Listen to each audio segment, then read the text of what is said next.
General Hurtling, I want to move to your new piece for the Bulwark titled The Pentagon Purge and the Moral High Ground. You write about the moment you learned the Chief of Army Chaplains, a man named William Green, was among the handful of top military leaders recently asked to retire early. You write this: in the military, we seek the high ground because it allows us to see more clearly and to act more decisively. But as warfare has evolved, that idea has taken on a broader meaning.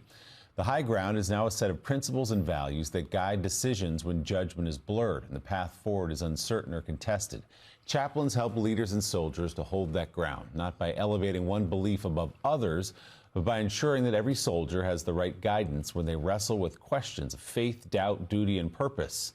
That is what Bill Green represented throughout his career. His departure says less about him than it does about the direction we're heading.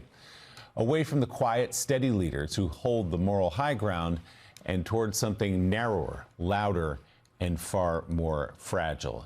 Narrow, loud, fragile, perhaps describing the Defense Secretary Pete Hegseth, and perhaps why many of these people, these distinguished people in the United States military, men and women, have been asked to leave. Yeah, Willie, to set the context for that, I was at Gettysburg on a staff ride with a bunch of MBA students, leading them through the transition of the leadership requirements in battle and how it affects their leadership decisions in the business world. And we were actually talking about the high ground and how important it was on that battlefield when my phone started vibrating.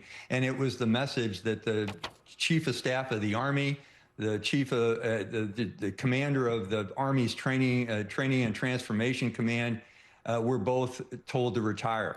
The third name on the list was a guy I knew very well because he was one of my chaplains. It was Major General Bill Green, who is the chief of all Army chaplains right now, an excellent human being, a phenomenal spiritual leader, a wonderful father, husband, and pastor.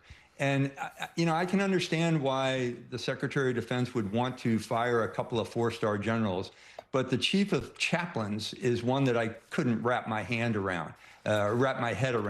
And it became perfectly clear, you know, in a couple of subsequent conversations that the Secretary of Defense has had about the crusade that we were on against the people of Iran, how he compared the recovery of the pilot to Easter Sunday and getting a new life.